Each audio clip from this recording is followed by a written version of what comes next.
Il y a des images, des fois des logos comme ça qui nous parlent. Et pour moi, c'est ce logo-là. Alors, je ne sais pas si certains connaissent ou se rappellent, ça vous donne déjà une petite idée de mon âge. L'aérospatiale. Et oui, parce qu'avant Airbus, Groupe, ADS, il y avait quelque chose qui s'appelait aérospatiale. Ça s'appelait aérospatiale. Et donc, c'était dans les années, oui, c'était 1970, création d'aérospatiale. Et pourquoi ça me parle? Parce que ça, c'est le site des Mureaux, hein, dans les Yvelines, et c'est là où mon papa travaillait, et où j'ai eu l'occasion de faire un stage, attention, 2 stages même, dont un, attention, en COBOL. Oui, oui, c'est pas une blague. Premier stage, c'était en COBOL, donc j'ai fait du COBOL, je l'ai pas mis sur mon CV, mais oui, oui, et c'était intéressant, et surtout, bah, ce qui était cool, c'était que mon père nous avait invités, on pouvait aller voir les décollages d'Ariane 4, et donc c'était des super bons souvenirs. Et donc mon père travaillait sur les panneaux satellites et sur la coiffe d'Ariane 4. Donc là c'est Ariane 4. Et une des choses dont je me rappelle qui est assez frappante, c'était qu'en fait ils avaient déjà commencé à utiliser donc des Mac. Apple, et mon père avait ramené à la maison, il avait acheté un Apple IIc. Donc voilà, ça vous donne aussi là clairement une indication forte. C'était effectivement mon premier ordinateur, donc j'ai débuté avec l'Apple IIc, et le jeu pour moi qui a été vraiment marquant, c'était Lode Runner. Et ce qui est intéressant avec ce jeu, j'ai passé des heures là-dessus, c'est qu'en fait maintenant, quand je vais dans des écoles où j'essaye d'apprendre déjà à mes filles et puis de jouer un petit peu avec l'Arduino et tout ça, en fait avec la boîte de base Arduino, vous savez, vous avez le petit afficheur LCD, vous avez le petit joystick, et il y a suffisamment de choses, je me suis mis, pour faire un load runner en fait. Avec le petit affichage LCD, c'est pas fait pour ça, hein, c'est du texte, mais en fait si vous regardez le petit LCD, vous regardez la spec, il y a possibilité de faire 7, si je dis pas de bêtises, 7 sprites. On peut uploader, dans le petit LCD, là, 7 sprites. Et donc, si on fait genre 2 sprites pour le petit bonhomme, ou 3 avec, vous savez, qui avancent comme ça, donc mes filles, je leur ai demandé de dessiner, je leur ai appris un petit peu comment faire ça, et on peut avoir un petit bonhomme qui marche un petit peu comme ça, avec un petit escalier, il y a suffisamment ce qu'il faut pour, avec 7 sprites, faire un petit loadrunner comme ça, et c'est vachement amusant, et c'est juste avec la petite boîte là, à 30-35 € là, de Arduino. Aussi d'autres jeux comme Wings of Fury, pour ceux qui se rappellent, voilà, c'est vraiment ancien, mais voilà. Et on avait la possibilité aussi de coder. Parce que ce qui me passionnait le plus, c'était pas seulement de jouer, mais aussi savoir comment ça marchait. Et donc, alors je ne sais plus si c'était Logo ou si c'était Turtle, mais voilà, il y avait moyen de commencer comme ça. Donc j'ai commencé vraiment comme ça. Et ça, c'était vraiment des bons souvenirs. Et ce qui était marrant aussi, pour la petite anecdote, c'était que après, j'ai voulu faire de l'informatique, j'ai voulu faire ça, et je me rappelle que l'école avait dit non, l'informatique c'est bouché, il n'y a pas trop de... Non, ça va pas marcher, oui, c'est pas d'avenir. Merci papa qui m'avait dit, écoute, sur ce coup-là, je te conseille de quand même y aller, à mon avis ça va marcher. Merci papa. Voilà. Et un des trucs aussi qui était marrant, c'est qu'on construisait après ces machines, et on allait à Montgalais à l'époque, s'acheter ses composants et construire sa machine. Alors je pense que ça se fait encore, hein, bien sûr, mais je le fais plus maintenant, mais effectivement on construisait, on fait choisir sa carte graphique. Alors il y avait la team ATI 3D Reg Pro, etc. Et la team Matrox. Alors moi j'étais team ATI, je ne sais pas laquelle team vous étiez, mais effectivement c'était des bons souvenirs. Et est-ce que je pouvais imaginer que 30 ans plus tard, je serais capable effectivement d'en créer une moi-même, une carte VGA? Et c'est ça qui je trouve un projet complètement fou. Une personne aussi avec qui ça résonne un petit peu, c'est ce physicien Richard Feynman, qui a dit « What I cannot create, I do not understand ». En gros, ce que je ne peux pas créer moi-même, j'ai plus de mal à le comprendre. Effectivement, le seul moyen de vraiment comprendre quelque chose, c'est de pouvoir le créer soi-même, ou d'avoir sa propre expérience. Et c'est pour ça aussi que, entre autres, j'ai demandé à mon père, tiens, est-ce que tu peux m'aider à construire ma maison, savoir comment ça marche, la plomberie, l'électricité, tout ça. Et à un moment donné, en expliquant effectivement, en voulant expliquer un peu à mes filles puis à moi-même, genre, mais vraiment comment ça marche vraiment, parce que maintenant c'est très très vite, on est très vite dans les hautes sphères, dans l'informatique, on n'apprend plus trop vraiment les bases, enfin je pense pas. Je me dis, comment ça marche vraiment? Je vais en construire un, est-ce que c'est possible? Et de fil en aiguille, j'ai pu le faire, et c'est comme ça que j'ai pu... pendant le Covid et puis un petit peu après, construit mon premier processeur qui peut coder sur 4 lignes de code avec quatre instructions. Il y a la possibilité de charger en mémoire, d'additionner. Et ce qui était fou, c'est que j'avais réalisé en conf, en discutant avec peut-être l'un de vous, que j'avais le jump 0 gratuit, parce qu'en fait, à la fin, le compteur, il compte jusqu'à 4, et à 4, il se réinitialisait. En fait, j'ai jump 0, donc en fait, je me retrouvais simplement à pouvoir faire des petits programmes avec le jump 0 gratuit, qui était simplement arrivé à la fin, le compteur revenait à 0. Et là, je crois que je compte juste de 1 en 1, mais il y avait possibilité de faire des petits programmes. Et alors ça, c'est même pas de l'assembleur, c'est du binaire. Tu rentres ton programme avec des 0 et des 1. Je faisais ça devant vous en conf. Alors, je ne l'ai pas amené aujourd'hui, mais ça, c'était mon premier projet. Mon inspiration principale, bien sûr, je le cite, c'est Ben Eater. Je le soutiens d'ailleurs sur ses vidéos, sur Patreon. Il est impressionnant parce que c'est très dur de trouver du bon contenu pédagogique. Et ça, c'est une grosse difficulté. Très vite, on se retrouve avec des projets qui ne font pas du tout envie, où la qualité vidéo, sonore ou documentaire n'est pas là du tout. Et ce gars-là, c'est le seul que j'ai trouvé où c'est aussi qualitatif pédagogiquement. Il part vraiment du transistor et à la fin, il te fait un ordinateur complet, quoi. Et là, en plus, c'est joli. C'est ça, je passe plus de temps d'ailleurs à s'amuser, à faire un peu de l'art, plus que sur le projet en lui-même. C'est vraiment génial. Ça peut être frustrant des fois, parce que si tu te plantes de un trou, tu dois tout recouper et recommencer. C'est très grave. Mais on le fait quand même, parce que le but, c'est quand même que ce soit un peu artistique. Donc, impressionnant à suivre, c'est super ce qu'il fait. J'essaye de ne pas trop faire exactement comme ce qu'il fait, donc je prends d'autres puces, la carte son, par exemple, il ne l'a pas fait, pour essayer d'avoir mes propres problèmes, évidemment, sinon, c'est pas drôle. Et moi, je fais vraiment l'analogie avec le Lego, en fait. Moi, j'aime beaucoup les Lego, et en fait, tu assembles des Lego, t'en fais des plus gros, et ensuite tu peux assembler différentes couleurs pour faire autre chose, et à la fin, voilà, tu peux faire des projets de ouf. Alors ouais, l'étape est un petit peu rapide, là. On se retrouve carrément avec une voiture fonctionnelle, mais c'est l'idée que vraiment, à chaque fois, on peut construire sur ce qu'on a fait avant. Et je me dis, est-ce que c'est possible quand j'ai voulu me mettre vraiment à savoir, mais concrètement, réellement, qu'est-ce que je peux le faire moi-même? Est-ce que ça peut marcher? Et je voulais mettre une autre contrainte, si je pars du transistor, bien sûr. Est-ce que c'est possible d'y aller comme ça, étape par étape? Donc avec des transistors, on peut faire un flip-flop. J'avais démontré ça en conf, vous pouvez voir ça.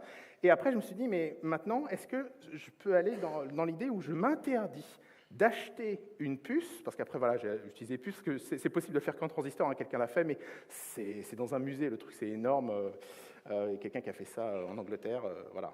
Donc je voulais quand même, ma famille n'était pas d'accord que j'utilise toute la maison pour faire un ordi, donc je me dis, il est quand même passé aux puces, mais je ne veux pas tricher, vous voyez. Donc à chaque fois, je me dis, je n'achète pas la puce tant que je ne l'ai pas construit avec des transistors ou avec des composants de base avant, et comme ça, je peux avancer. Et en fait, on peut aller très très loin, en fait. On peut faire des petits composants, des petites portes logiques. De portes logiques, on peut faire des composants, des mémoires, des compteurs et tout ça, et on peut aller très loin. Et est-ce qu'on peut aller jusqu'à une carte graphique? Ça, c'était un délire fou, et effectivement en s'inspirant bien sûr de Ben Eater, c'est quelque chose de tout à fait possible.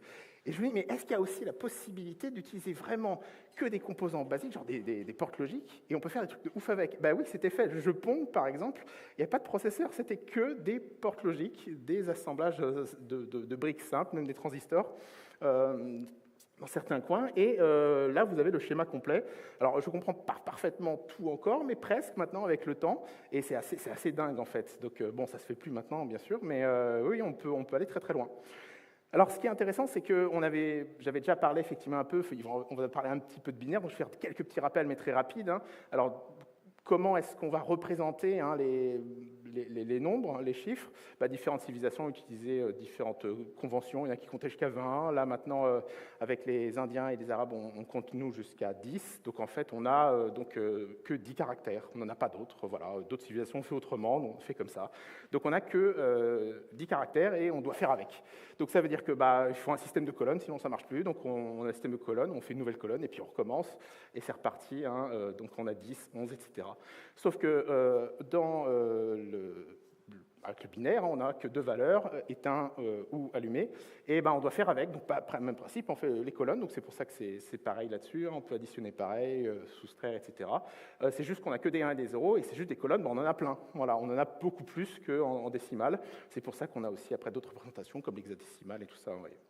Et il y avait aussi ce projet aussi d'expliquer vraiment à chaque fois, à chaque étape, comment faire, surtout quand je vais dans des écoles, pour essayer d'expliquer un petit peu. Donc j'avais pris plusieurs analogies. Ma dernière analogie, c'était E.T. qui veut vraiment retourner à la maison. Donc il veut le courant, il veut aller dans sa soucoupe, et s'il est bloqué donc dans un transistor, il est bloqué, et s'il y en a un autre qui vient lui ouvrir la porte, il peut passer, ce genre de petite analogie. Voilà, ça c'était pour les rappels. On va maintenant s'occuper du sujet qui nous intéresse, nous, maintenant, c'est la partie graphique. Alors la partie graphique, en fait, si on reprend vraiment les écrans cathodiques, on va partir là-dessus pour commencer, et qu'on zoome sur la partie d'un écran, on peut voir ça sur des vieilles télés des fois, ou même sur nos smartphones qui n'étaient pas encore super avancés. Si vous regardez vraiment à la loupe, ou même des fois avec les yeux, on peut voir qu'il y a des pixels, évidemment, hein, et avec du rouge, du vert, du bleu. Et là, par exemple, on a une grille de 6 pixels x 5, et chaque pixel, c'est les 3 couleurs primaires pour faire un petit peu toutes les couleurs. Okay. Donc, à l'époque, c'était un canon. Vous avez un canon à électrons, vraiment, hein, qui poussait, extrait des électrons et qui les poussait vers une surface fluorescente et qui affichait effectivement un petit point lumineux. Alors, quand on dit canon, on pense danger. Alors, effectivement, danger parce que, oui, ça peut monter jusqu'à... Là, il s'est fait mal. Ça peut monter jusqu'à 20 000 volts, effectivement. Donc, oui, c'était un petit peu dangereux et volumineux. On parlait vraiment de canon, quoi. Et le souci, c'est de dire, oui, mais si tu as un point lumineux, tu as un canon qui projette des électrons sur un point, il n'y a qu'un point, on verrait qu'un point. C'est là où rentre en jeu la persistance rétinienne, c'est-à-dire que j'ai vu ma fille qui s'était amusée sur un bloc post-it, donc j'ai dit, tiens, servir pour ma conf. Quand voilà, tu vas un petit peu vite et tu affiches plusieurs images, tes yeux, ils voient encore un peu l'image d'avant, et ça te fait cette notion, effectivement, de mouvement. Et c'est ce qu'on appelle la persistance rétinienne, parce que nos yeux, ils sont lents. Donc en gros, si on fait des films ou des affichages pour dynamique, il faut qu'on ait à peu près 25, au minimum 25 images secondes pour que ce soit agréable, 60 images secondes pour que ce soit, voilà, et plus c'est, mieux c'est. Bon, après, ça ne sert plus à grand-chose, mais voilà. Donc c'est là-dessus qu'on va se baser. Donc il va falloir aller vite. Il y a la notion de timing. Okay, donc si on parle de timing, on va avoir des contraintes. C'est quoi mes contraintes de timing ici? On va commencer par l'aspect. Là, on va mettre notre image, ce qu'on va afficher. On va partir là-dessus. Donc on prend notre mémoire, une mémoire que j'avais, Atmel, de 64 kilos, et on se retrouve à regarder la première ligne déjà, 120 nanosecondes. Ok, donc 120 nanosecondes. Faites 1 divisé par 120, vous retrouvez à 8 MHz. Ok, donc déjà, je sais que je ne pourrais pas faire plus de 8 MHz parce que je ne peux pas lire plus vite chaque pixel dans ma mémoire. Ok, c'est une première contrainte. Intéressant. Et l'autre contrainte aussi, c'est les breadboards. Oui, c'est un projet sur breadboard. C'est un projet fou, mais c'est comme ça. Et ma contrainte, c'est quoi? Les meilleurs breadboards, parce que des breadboards à 1 ou 2 euros, j'ai arrêté, c'est pas cher, d'accord, on est d'accord, mais quand tu passes des nuits blanches à essayer de comprendre, mais j'ai tout fait bien, qu'est-ce qui va pas? Et ça marche toujours pas, et qu'à la fin, tu réalises, enfin, ouais, j'ai mis longtemps de réaliser que c'est pas ma faute, en fait. Là, pour le coup, j'avais plus de bugs, j'avais vraiment fait tout bien. C'est juste que quand tu insères effectivement les petites pattes de tes puces dans les breadboards de mauvaise qualité, vous avez le métal qui est à l'intérieur, qui va s'ouvrir pour prendre la pâte. Quand tu ressors ta pâte, vu que c'est pas de très bonne qualité, ça se referme pas trop, quoi. Donc en gros, ça déforme un petit peu le métal, et donc les contacts sont pas bons. Et donc je peux passer des heures à pas comprendre ce qui se passe, en fait. Donc je suis passé à des breadboards plus chers. Donc là, c'est beaucoup plus cher, c'est 10 € la breadboard. Et là, tu te retrouves à pouvoir monter peut-être à 10 MHz à la limite. Mais bon, ça reste un peu dangereux quand même. C'est pas fait pour ça à la base. C'est fait pour allumer des petites LED et tout ça. Donc voilà, autre contrainte. Ensuite, on va parler quand même de qu'est-ce que je veux faire, parce que je veux me connecter sur des vraies télés, sur des vrais écrans. Donc il faut vraiment que ça fonctionne. Donc c'est quoi je vais partir sur un standard, l'un des premiers standards, le standard VGA, qui s'appelait Video Graphics Array, qui était un standard qui a été introduit donc en 87 par IBM et qui présentait deux choses. Il y avait la partie mode d'affichage, où c'était du 640 x 480 pour le VGA. Après, il y a eu 800-600, Super VGA, etc. Et il y avait aussi ce petit connecteur bleu qu'on connaît tous, là, de 15 pins. Ça définissait ces deux choses-là. Donc, quand on parlait VGA, c'est le connecteur VGA et l'affichage. Donc moi je suis parti sur du 800-600. Pourquoi? Vous le verrez un petit peu après, c'est un calcul un petit peu savant, parce que c'est quand même des chiffres plus faciles que 640 x 480, vous allez voir. Donc si on part sur du 800-600, je veux afficher en Super VGA, on va avoir 600 x 600, 480 000 pixels par image. Ok, donc top, donc ça fait 480K. Petit souci, vous avez vu que ma mémoire, elle faisait effectivement 8K, enfin 8000 octets. Donc 8K, 480, déjà on voit que c'est mort. Donc je ne pourrais pas afficher en 800, c'est mort. Alors, si on va prendre aussi la spec, concentrons-nous sur la spec, on va regarder un petit peu spec VGA, on parle de 60 Hz, donc 60 images secondes, c'est bien, c'est pour ça que voilà, c'est correct, nos yeux ils vont voir une image propre, 60 images secondes, c'est loin des 25 images secondes, donc ça c'est bien, et si on fait un calcul savant, vu qu'on a le nombre de pixels, vous faites une division et vous vous retrouvez à 40 MHz, donc il va falloir aller chercher chaque pixel, aller le chercher et l'afficher à 40 MHz. Ouais, alors on a vu que le max c'était 8 déjà pour ma petite EPROM que j'avais sous le coude, donc ça ne le fait pas déjà. Et on voit aussi qu'il y a un autre problème, c'est on parle ici, il y a un truc qui s'appelle whole line, c'est 1056. On partait de 800 pixels et là il nous parle de 1056 pixels, c'est quoi ce délire? Et si on continue, on a 628 pour vertical. On n'est pas sur les 800-600, on est en 1056 x 628, c'est quoi ce délire? Et il y a des choses qui s'appellent front porch, sync pulse, back porch, c'est quoi ce truc-là? Ça commence à se compliquer. Alors reprenons les bases, la zone visible du 800-600, c'est bien 800-600, c'est ce qu'on voit. Okay. Sauf que si on reprend l'histoire, les canons à électrons, en fait, ils affichaient, ils balançaient les électrons, ils balayaient, mais arrivé à la fin, il leur fallait un petit temps pour se repositionner à gauche, pour repartir sur la ligne d'après. Ils descendaient d'un pixel, ils attaquaient la ligne d'après, on est d'accord? Donc il y avait une zone qu'on appelait front porch, juste avant le signal de synchronisation, pour dire change maintenant et retourne à la ligne suivante, et un petit temps, évidemment, back porch, un petit temps avant de te recaler pour redémarrer sur une ligne propre. Donc on avait en fait 4 temps, si vous voulez, importants, et c'est important parce qu'on va y revenir, il va falloir gérer ces 4 temps-là avant la fin de l'affichage, et à partir de là, d'ailleurs, il ne faut plus balancer d'électrons. D'ailleurs, sur les écrans, il y en avait qui pétaient là-dessus, si tu continues à balancer des électrons en dehors de la zone d'affichage, ça peut être dangereux. Bon, là maintenant, c'est plus le cas, on n'a plus de canon à électrons, mais effectivement, ça pouvait clairement être dangereux. Donc, il faut être sûr de ne pas balancer. Je vais respecter le standard, je ne veux pas balancer de courant dans cette zone-là. Et pareil, pour la partie verticale, on a le même principe, front porch, sync, back porch, mais côté vertical, parce qu'il fallait remonter en haut de l'image pour redémarrer sur l'image suivante. OK, donc là, on comprend mieux pourquoi on a front porch, sync, back porch, il nous faudra 4 temps. OK, donc revenons là, et on a notre contrainte 40 MHz, c'est trop. Donc j'ai une idée, on va diviser évidemment pour que ça rentre. Donc si on divise par 8, comme ça, au hasard, on se retrouve avec 5 MHz. 5 MHz, ça va. Ma breadboard, elle supporte. J'ai un quartz de 5 MHz sous la main, très bien. Ça peut le faire, et on est loin des 8 MHz, donc mon EPROM devrait supporter la charge. Nickel. Donc ça veut dire que si on fait ça, là, on ne respecte plus le standard VGA, on n'est plus en 60 Hz, là, parce que tous les chiffres sont faussés. Donc pour rester correct, on divise partout par 8. Comme ça, on a moins de pixels, mais on respecte le timing.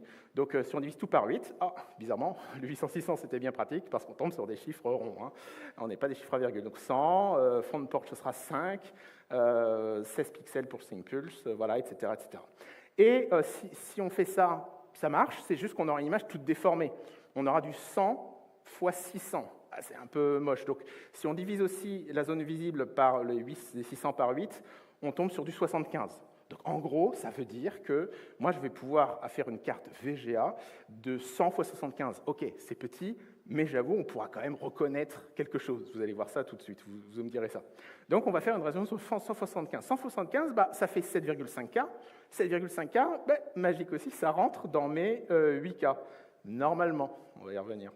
Donc, donc normalement, c'est bon. Donc, tout va bien, pour le meilleur des mondes possible, on peut y aller, c'est parti. Alors, donc notre zone visible, notre zone d'affichage, notre premier va falloir compter jusqu'à 100, on a dit, on faisait un affichage de 100, sauf que j'ai oublié le front porch, il va falloir compter jusqu'à 105. Et après, le sync, il faudra compter jusqu'à 121. Et on pourra seulement retourner à la ligne suivante au bout de 132. Et pareil pour la partie verticale, simplement le petit calcul qu'on a fait juste avant, c'était 600, 601, 605, 628. Donc, en fait, on n'est pas vraiment sur le 100 x 75 que j'avais vu, on est plutôt sur le 132 x 75 pour mon image. Et ça ne rentrait plus dans mon EPROM, mais vous allez voir ça tout à l'heure. Donc ça, je l'ai découvert qu'après, c'est ça qui est marrant, c'est que j'ai découvert sur le coup. Donc on va être en 100 x, enfin 132. Donc maintenant, écoutez, c'est ça qui est cool, c'est que si on a compris ça, on dit, mais en fait, c'est pas si compliqué que ça. Et c'est ça a été, j'ai mis plus d'un an à faire le CPU, l'ordinateur 8 bits sur breadboard. Et ça, je ne vais pas dire une semaine, mais presque une semaine, parce qu'en fait, après un an d'avoir trifouillé ça dans tous les sens, une fois que tu as compris ça, tu dis, mais attends, En fait, j'ai besoin de compteurs, de comparateurs, pour savoir jusqu'où sont les détections de ces 4 moments-là, visible, front, et je suis au pixel 132, c'est juste, voilà. Et à la fin, stocker un petit peu la zone où il va falloir balancer des électrons, là, la zone sync, blank, et puis la fin de ligne, quoi. Donc en gros, c'est des composants, c'est des mémoires, un compteur et des comparateurs. Enfin, ça va, quoi. Donc c'est ce qu'on a fait. Donc j'avais sous la main des 74 HC161, pour ce cas, des compteurs. J'en avais 2, comme ça je peux compter jusqu'à 132 sans problème. Je n'ai pas besoin de plus. Ensuite, pour la partie comparateur, juste des portes et ça suffit. Alors le standard, c'est plutôt des portes NAND, des portes et inversées. Il fallait tester sur tous les bits. Alors je dis, je vais acheter, c'est pas évident à trouver, à 8 entrées, des portes NAND à 8 entrées. J'ai franchement galéré pour trouver, donc, mais je les ai enfin eus. D'ailleurs, j'ai voulu acheter ça pas trop cher, donc j'ai essayé d'éviter Mouser, ce genre de site. Donc j'ai essayé à la fin, des fois, tu n'as pas le choix. Mais j'ai pu enfin avoir mes portes. Et je me suis dit, mais attends, réfléchis un petit peu, on va essayer d'optimiser quand même un minimum, on va essayer de ne pas être bourrin. À un moment donné, quand tu veux tester un chiffre, genre 132, ça ne sert à rien de tester 133. Tu es arrivé à 132, c'est fini. Donc il y a plein de bits que tu n'as peut-être pas besoin de tester. Avec ce genre d'optime, tu dis, en fait, il y en a un carrément avec une porte à 2 entrées, ça suffit. Je n'avais pas besoin de tester plus loin parce que le fait est qu'après, j'avais plus besoin de compter, j'étais arrivé à la fin. Donc ce genre de petit optime, en fait, et c'est là que tu dis, ah oui, c'est pour ça que des fois, quand je regarde des schémas, des trucs, tu dis, pourquoi c'est aussi compliqué? En fait, c'est simplement qu'ils ont fait des optimes à la base, tu dis, ça devrait être simple, on m'a appris comme ça, je veux voir ça. Mais ouais, mais après, tu essaies d'optimiser, et c'est là que tu comprends ce genre de truc, et en le faisant toi-même, tu dis, attends, ou ça me coûte cher, ça va être dur à trouver, tu vois les contraintes, et c'est sous les contraintes qu'évidemment, tu apprends des trucs, enfin bref, c'est fun. Et au final, on dit, il faut juste stocker ensuite les temps. Une fois qu'on a détecté les temps, donc c'est juste à une porte et, si on arrive à tel chiffre, on est à tel temps, c'est facile. Et ça, on balance ça dans une petite mémoire. Pareil, une petite mémoire, je ne vais pas m'acheter un latch, ça va s'amuser, je vais me le créer moi-même. Deux portes NAND, tu te crées un petit latch, c'est ce qu'on avait vu dans mes confs précédentes. Hop, je me suis mis juste des portes NAND, comme ça j'ai mis ma petite puce, et bim, je me suis créé mes petits latchs. Et voilà, donc j'avais ça. Alors là, vous avez la synchronisation horizontale qui est finie. Alors je sais que ça paraît peut-être compliqué comme ça, mais en suivant le truc, en fait c'était pas assez compliqué, et on fait la même chose pour vertical, donc je vais aller un peu plus vite. Vertical, même principe, on compte, on détecte les temps, sauf que c'est sur des... Là c'est un peu plus, c'est jusqu'à 628 qu'il faut compter, donc j'ai 3 puces 161, ensuite j'ai toujours mes NAND avec mes petites optimes, et ensuite on a mes petits latchs pour conserver les temps, pour savoir quelle est ma zone blanche où je ne dois pas afficher, et le petit signal de fin de ligne, pour repartir, là c'est le final de fin de page, pour le coup, pour revenir au début de l'image. Et c'est parti. Et une fois qu'on construit ça, ça donne ça. Voilà, sur 4 breadboards. Donc on a ici en bas notre partie compteur horizontal. On a ensuite notre temps, nos petites détections là, avec notre petit latch pour détecter les temps horizontaux. La même chose pour les compteurs verticales. Et la partie timing verticale.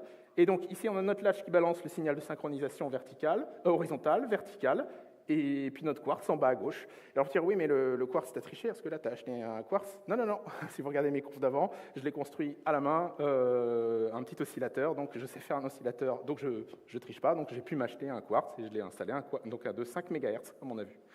Alors maintenant, il faut s'attaquer à la partie VGA. Donc il a fallu trouver un câble VGA. Bon, j'en avais sous le coude, on regarde toujours les câbles, c'est ça qui est bien. Je dis, voilà. D'où l'utilité de garder les câbles. Et j'ai pu enfin réutiliser ce fameux petit connecteur bleu. Et ah oui, non, zut, je voulais vous montrer. Ouais, c'est ça. Le truc aussi que je me dis, mais attends, mais pourquoi il y en a 15? Si là, juste, on se pose, on se dit, attends, tu m'as dit quoi? Tu m'as dit, il faut synchronisation horizontale, synchronisation verticale, ça fait 2. Ensuite, il faut afficher, tu m'as dit rouge, vert, bleu, rouge, vert, bleu, voilà, ça fait 5, quoi. Pourquoi il y en a 15 des trucs? Oui, en fait, il n'y en a que 5. Parce que tu as effectivement l'horizontale, la verticale, le rouge, le vert, le bleu, tu as la masse, il y en a plusieurs, et puis le reste, ils ne sont pas utilisés. Alors en vrai, c'était prévu dans la spec, et puis c'est utilisé des fois que pour que le moniteur envoie des infos, qu'il y ait un peu un échange entre le moniteur et la carte graphique, tout ça. Mais dans notre cas, non. Donc on a vraiment, en fait, on n'utilise que 5. Donc c'était pas si compliqué que ça. Comme quoi, des fois, on se dit, oh là là, ça va être dur. Je dis, non, en fait, j'avais compris, quoi, c'est le truc, voilà. Et c'est parti. Donc le moment tant attendu, on sait, quand vous créez comme ça, tu dis, est-ce que ça va marcher? Ça, c'est génial. Et qu'est-ce qui va se passer à votre avis? Parce que là, comme je n'avais pas d'image, j'avais mis ça sur la masse, hein, donc 0 volt. Donc le rouge, le vert, le bleu étaient sur 0 volt. Et par contre, le H5 et le V5 étaient branchés. Et j'ai branché et c'est parti. Qu'est-ce qui s'est passé? Eh bien, le truc qui était fun, c'est qu'il ne se passait rien, hein, écran noir, normal, je m'y attendais. Par contre, je suis allé là où on ne va pas souvent, vous savez, dans les propriétés du moniteur, pour dire c'est quoi, t'affiches quoi? Parce que souvent, on ne fait pas ça, on s'en fout. Et là, j'y suis allé et j'ai eu le plaisir de voir marqué OK, pas de problème, signal 60 Hz, 800-600, vas-y, balance. Je fais yes. J'avais créé enfin un truc qui balançait, il reconnaissait, le moniteur, il dit c'est bon, je sais pas ce que t'as, mais ça marche, vas-y, balance, je suis prêt. 800-600, nickel, t'es en super VGA, vas-y. Donc là, j'ai pas pu m'empêcher parce qu'écran noir, c'est pas fun. Je dis mais attends, là, j'ai mes petits rouges, verts, bleus, si je les mets un peu n'importe où, ouais, j'aurais pas dû. Mais bon, vous allez comprendre. Donc je me dis allez, vas-y, je les mets un peu partout histoire de voir ce que ça donne. Donc j'ai pris mon rouge et je l'ai mis un peu n'importe où. Alors, je l'ai mis sur un compteur, comme ça, je savais qu'il y avait des valeurs qui bougeaient partout sur mes compteurs. J'en ai mis sur le compteur horizontal et j'ai eu des lignes verticales. Et j'ai foutu le bleu n'importe où là sur ma breadboard sur la partie verticale et j'ai eu des lignes horizontales. Et donc ça marchait, j'ai dit yes, je peux afficher des trucs, avec la couleur ça marche, ça validait un petit peu mon truc, sauf que vous verrez après que c'était peut-être un peu dangereux d'avoir mis comme ça directement mon signal de couleur sur ma breadboard qui balançait du 5 volts, hein, évidemment, à la sortie des puces.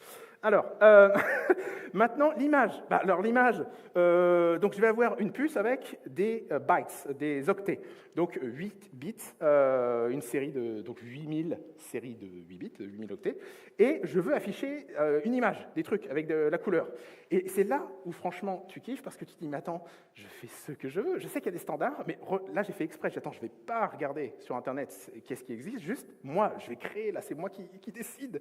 Et je me dis, qu'est-ce que je vais faire? Et ça, c'est génial. Donc, je me suis dit, écoute, ce que je vais faire, c'est que j'ai 3 couleurs affichées. Bon, je vais utiliser le max que je peux. Donc là, on est 8, c'est un peu galère 8, donc je vais ignorer les 2 premiers bits. Je vais en mettre 2 pour le rouge, 2 pour le vert, 2 pour le bleu. Donc, si je mets tout à 0, je m'attends à avoir du noir, c'est ce que j'avais constaté. Après, évidemment, si je me dis, attends, je vais prendre les 2 bits, je vais les mettre à 1 pour le rouge, je vais avoir un rouge pétant, max. Pareil pour le vert, vous aurez compris.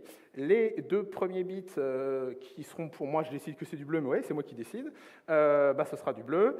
Et ensuite, si je mets tout à 1, à votre avis, ça fait quoi? Du blanc, évidemment, synthèse additive, on se retrouve avec du blanc. Et maintenant, si je me retrouve à des valeurs intermédiaires, vu que j'ai pris 0, 0, il y a 4 valeurs entre 0, 0 et 1, 1, 0, 1, 1, 0 et 1, 1, j'aurai tout un tas de différentes couleurs possibles. Alors, ça fait 64 couleurs, donc au final, c'est une carte graphique qui est même plus puissante que les premières cartes graphiques qui étaient 8 couleurs ou 16 couleurs. Donc je démarre direct du 64 couleurs, j'étais assez content. Et maintenant, j'ai regardé la spec. C'est là que j'ai vu que le rouge, le vert, le bleu, il s'attend à avoir donc une impédance de 75 ohms derrière chacun et une intensité maximum de 0,7 volts. Voilà. Un petit peu loin des 5 volts. Je fais avant de me lancer, j'aurais peut-être que je réfléchisse un peu quand même. Je crois que j'ai rien pété. Enfin, quoi que je sais pas. Hein. Mon écran maintenant, il marche peut-être un peu moins bien. Non, je sais pas. Mais en tout cas, c'était 0,7 volts. C'était pas du 5 qu'il fallait envoyer, c'était du 0,7. Donc là, je fais mince. Bon, ok. Donc ça veut dire que le max c'est 0,7 volts quand on va envoyer toute la puissance pour le signal de couleur. Et donc 0 pour 0. Normal. Et comme moi, j'ai 4 valeurs, j'ai un petit calcul savant, hein, 0,23 volts pour 1, 0, 1, et la valeur 1, 0, 0,47 volts, comme ça c'est équitable, et on se retrouve avec 4 variétés de couleurs. Donc, comment est-ce qu'on fait maintenant pour passer de 5 volts à 0,7 volts, ou une valeur 23 volts, 47 volts? On reprend ces cours d'école, on prend des résistances, et on peut réduire et choisir le voltage qu'on veut. Et moi, j'ai rajouté, alors Benny et c'était le truc aussi où j'étais content. J'ai dit, yes, j'ai suivi le modèle, mais moi, j'ai pu améliorer. J'ai rajouté des diodes, parce que je me dis, mais attends, quand on balance du courant dans la branche de droite, là, ils sont connectés, donc le courant il va revenir dans mon EPROM, il peut me griller mon EPROM, le truc. Oui, effectivement, donc j'ai rajouté 2 diodes qui, elles, perdent un petit peu de voltage, donc j'ai dû prendre ça en compte, évidemment. Et voilà, si on balance du 1,1, donc du 5 volts dans les 2 branches, les diodes empêchent que le courant revienne, bien sûr, mais tu te retrouves avec, si tu fais ça, il faut que tu aies du 0,7 volts, donc avec un petit calcul savant, tu choisis tes résistances, et c'est bon. Et sans le savoir, je venais de créer un DAC, Digital to analog converter. Et donc ça, c'est cool. Je dis, bon, bah ok, ça y est. Donc on apprend en faisant, hein, exactement comme j'avais dit avant. Alors, on reprend maintenant notre schéma global, vu qu'on a quasiment tout créé. On a la partie horizontale, la partie verticale. D'ailleurs, j'ai tout fait sous KiCad. Génial. J'ai utilisé les deux, hein, Eagle et KiCad. Maintenant, je suis sur KiCad. C'est vraiment sympa, un petit peu difficile à prendre au début, mais après, c'est cool. Et la partie, ensuite, on va se brancher sur les prompts pour aller chercher notre pixel. Vu qu'on compte, on va chercher le premier pixel, le deuxième, le troisième, vous aurez compris. Et aussi, à un moment donné, on a dit qu'il faut arrêter d'afficher quand on est dans la zone blank, là, que vous aviez vu, quand on est hors de la zone visible. Dans ce cas-là, c'est pour ça que j'ai mis en bas une petite porte NAND qui va récupérer les deux signaux blank des deux, l'horizontale et verticale, pour aller dire à la mémoire, stop, là, prends plus d'image, désactive-toi. On met ça sur output enable false et hop, on ne va pas récupérer l'image à ce moment-là. Et en fait, voilà, j'avais créé un digital to analog converter en passant de mes signaux 0,1, donc 0 volts, 5 volts, vers mes 0,7 volts, 0,23, voilà, etc. Et ensuite, on balançait ça dans un petit adaptateur VGA, et c'est bon. Donc ça donne quoi? Ça donne une nouvelle breadboard. Donc on est à 5 breadboards, c'est le minimum. À chaque fois dans mes projets, je vais faire le minimum possible. 5 breadboards minimum, et on a effectivement notre EEPROM là-haut, où j'ai stocké mon image avec l'encodage que j'ai créé, inventé tout seul. La partie conversion digitale vers analogique, en fait avec 9 résistances et 3 diodes, voilà. Et c'est bon, donc on a notre zone visible, notre zone blanking time est gérée par une porte NAND qui est là, donc on a une puce en plus, et voilà, et vous avez le total, là, je crois qu'il y a 14 puces, un truc comme ça, et c'est fini. Donc j'ai pris une EEPROM que j'ai achetée, par défaut elle est remplie à 1, donc je m'attendais à avoir un écran blanc. Effectivement, j'ai eu un écran blanc. Donc, yes, ça c'était validé. Ensuite, ici, maintenant, il faut créer l'image.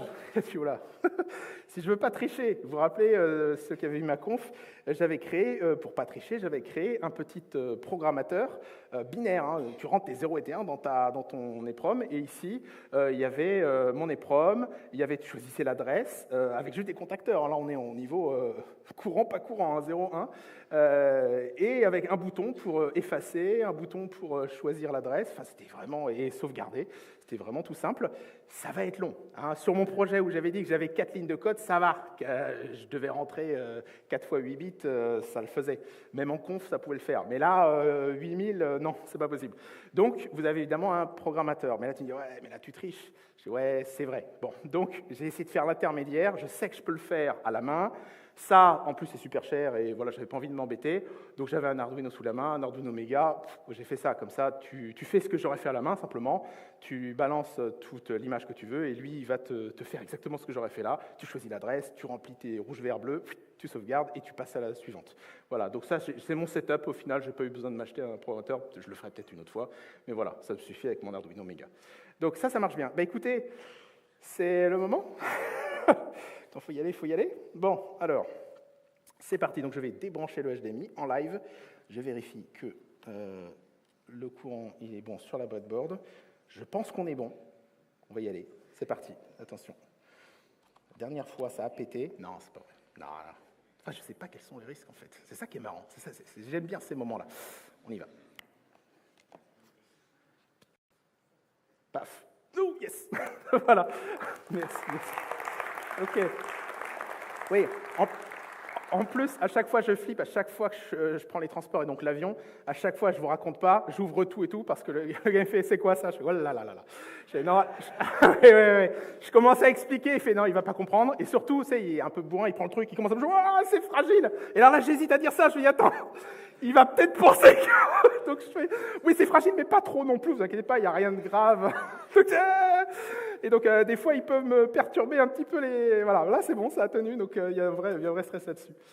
Donc voilà, donc là, vous avez ma fille qui est rentrée dans le bureau à ce moment-là. Je fais, tu vas passer à la postérité, vas-y, clac, tu seras pixelisé, t'inquiète pas, c'est gratuit. Donc là, vous avez effectivement ma fille de 11 ans qui était rentrée dans le bureau à l'époque.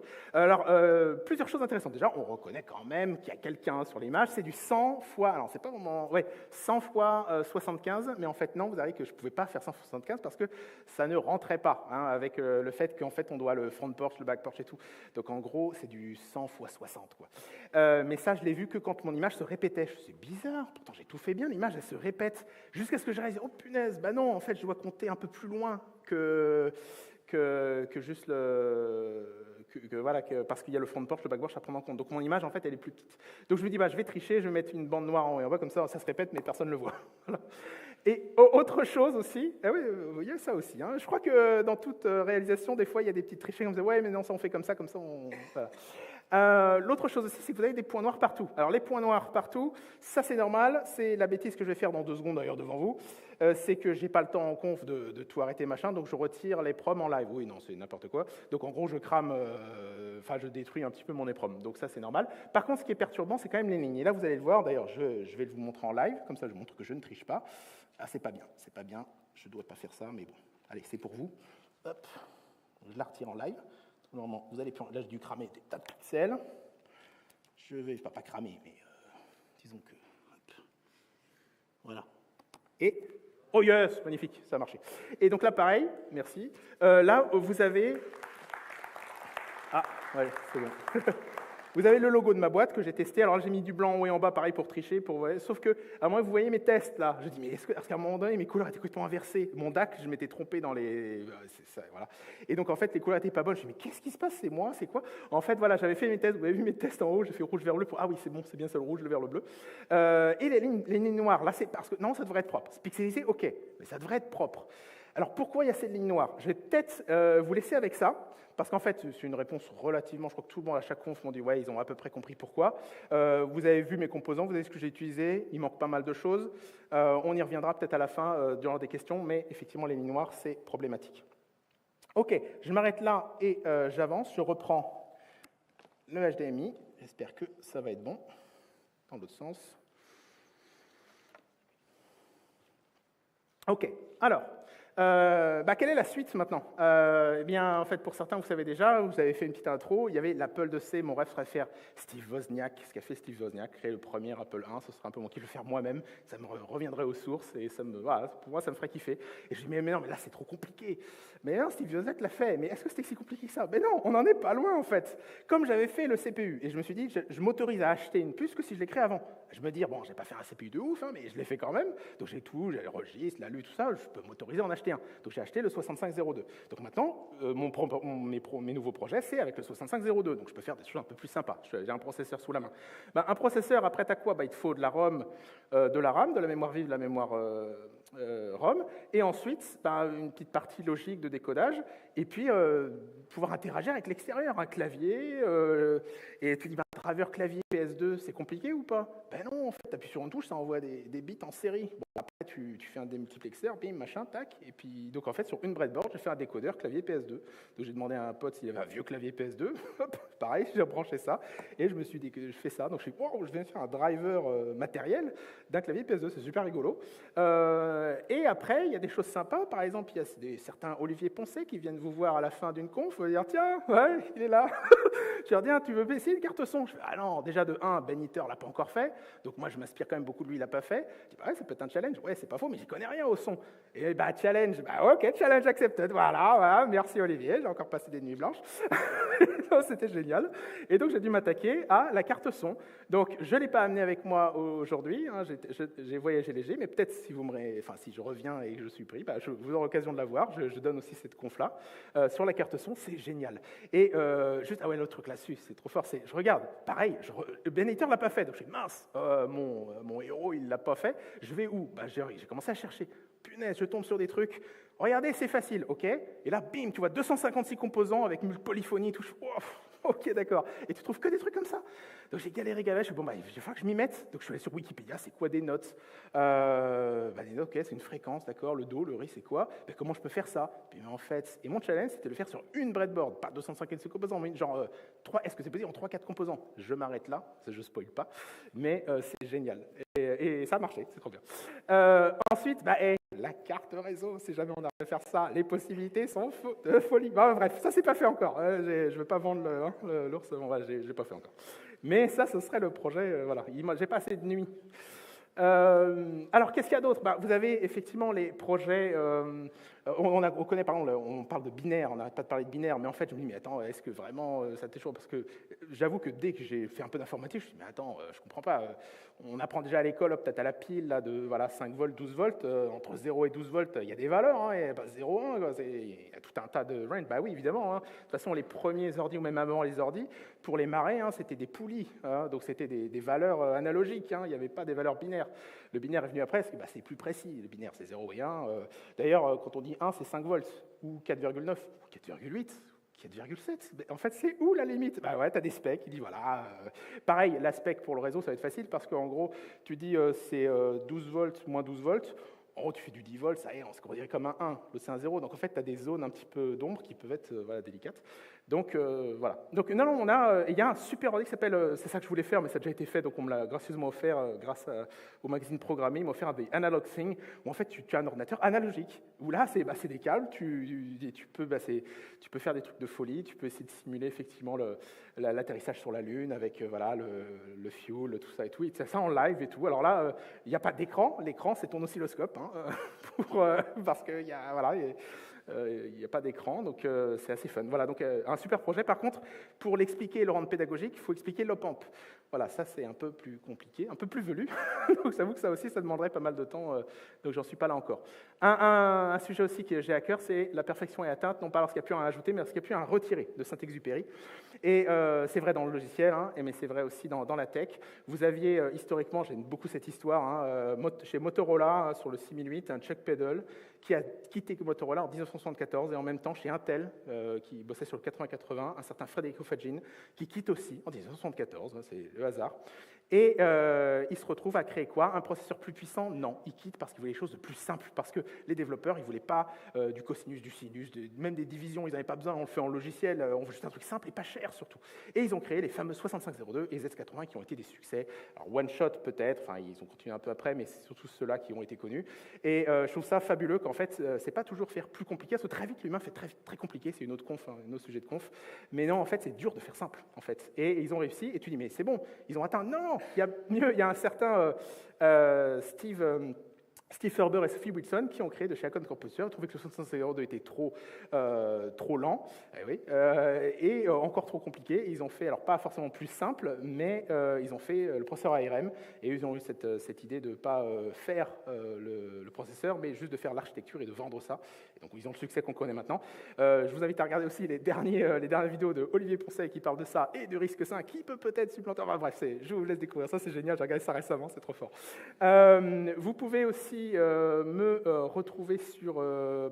j'ai un site web que je vais afficher juste après, et je suis dans le magazine Programmé. J'ai fait les deux articles sur ma carte, sur l'ordinateur, et l'article sur la carte graphique, je n'ai pas encore fait sur la carte son. Voilà, donc je suis Olivier Hubert, et vous pouvez scanner pour aller sur mon site, et j'ai pas encore tout mis les trucs sur mon site, les schémas KiCad et tout, mais il faudra que je fasse ça. Et je bosse chez Haven. Ça c'est pareil, c'est un délire. J'ai voulu regarder Haven parce que je connaissais pas trop le cloud manager. Et lors de l'entretien d'embauche, je fais un entretien d'embauche pour regarder.